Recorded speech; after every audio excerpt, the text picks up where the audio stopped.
For more on the world we cannot live without, let's take up at length another biome we briefly discussed on a previous episode. Hi, I'm Biome and this is BC Earth Live TV channel.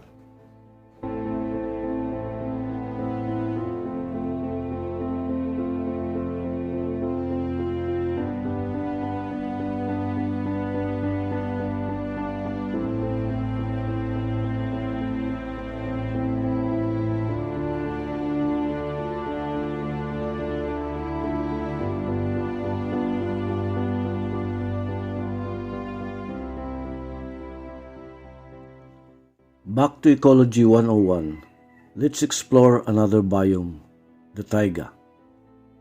In a previous discussion, we defined biomes as large portions of land, sea, and atmosphere that contain ecosystems. They are distinguished by climate, physical composition, and specific types of species. Biomes are viewed by many as living landscapes of the planet. The taiga is a biome that covers around 11% of the northern hemisphere. It is a region of the largest type of forests on Earth. Also called coniferous or boreal forest, the taiga is one of the immensely vast terrestrial ecosystems, accounting for 1/5 of the world's forested lands. The biome can be found below the Arctic. Along the northern halves of North America, Europe, and Eurasia. The coniferous forests in the territory of Russia, especially the freezing heartland of Siberia, is the largest compared to anywhere in the world. They characterize the circumpolar ecosystems of boreal forests, multiple lakes, bogs, and rivers.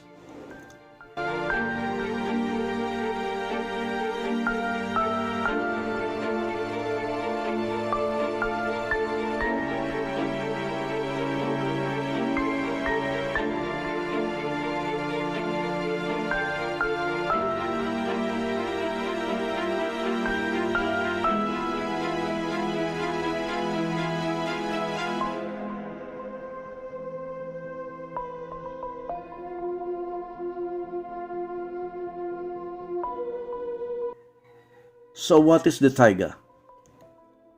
The name taiga means in Russia, land of sticks. It refers to the forests of cone-shaped evergreen trees that spread across 1.5 billion hectares of terrestrial habitat. The other name for it is coniferous or boreal forest. The biome presents a dark sea of the Earth's oldest species of cone-bearing trees with scale or needle-like leaves. The species are better adapted to cold and dry weather than their broad-leaf counterparts along the tropics. The trees are also more experienced in surviving harsh climatic conditions. The lands of the taiga are the coldest and snowiest. The region experiences long winters with moderate to high annual precipitation. Temperature in summer is around 10 degrees Celsius and is never higher than 20 degrees Celsius. Summers are quite warm, but they are very brief. For most part of the year, the sun doesn't shine far above the horizon. Winters last up to 6 months with average temperature below freezing point. The normal temperature for most of the year is minus 50 degrees Celsius. The lowest expected temperature is minus 68 degrees Celsius. Spring and autumn are so brief they are hardly noticed at all. Soil in the taiga is thin and poor in nutrients. Most of the trees draws near to the ground. Their roots do not go deep. 4 species of coniferous trees dominate the biome. They are the pine,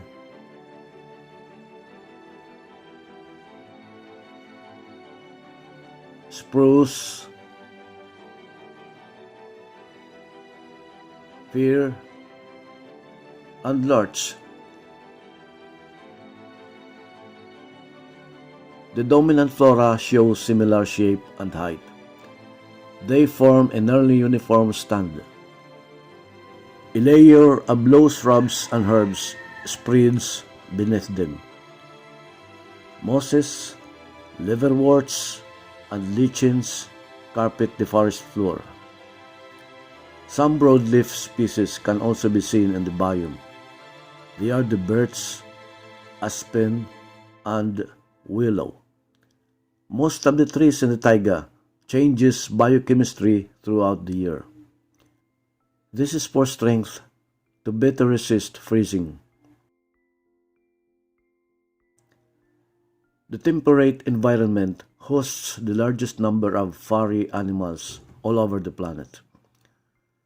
The larger ones eat a lot in the warm months, gain weight, and sleep through the cold months when they actually hibernate. Those that don't hibernate are less active. Prominent among the furry mammals are the bear, reindeer, moose, shrew, vole, marten, squirrel,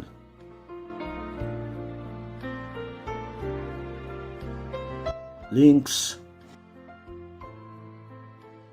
and wolf.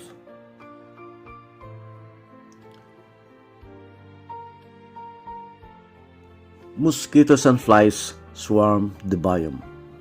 The mosquitoes are everywhere. Only a few cold-blooded vertebrates live here because of low temperatures.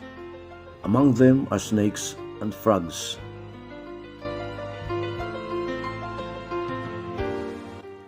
Across the skies, large populations of birds flit. About 300 species of birds spend summer in the taiga. Only about 30, however, stick it out here whole year round, especially during winter. They have more feathers to keep warm.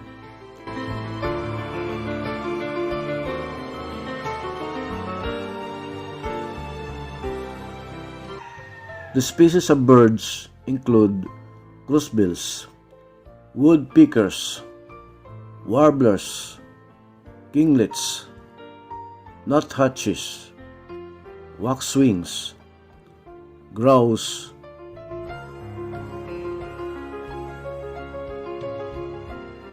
owls, and hawks.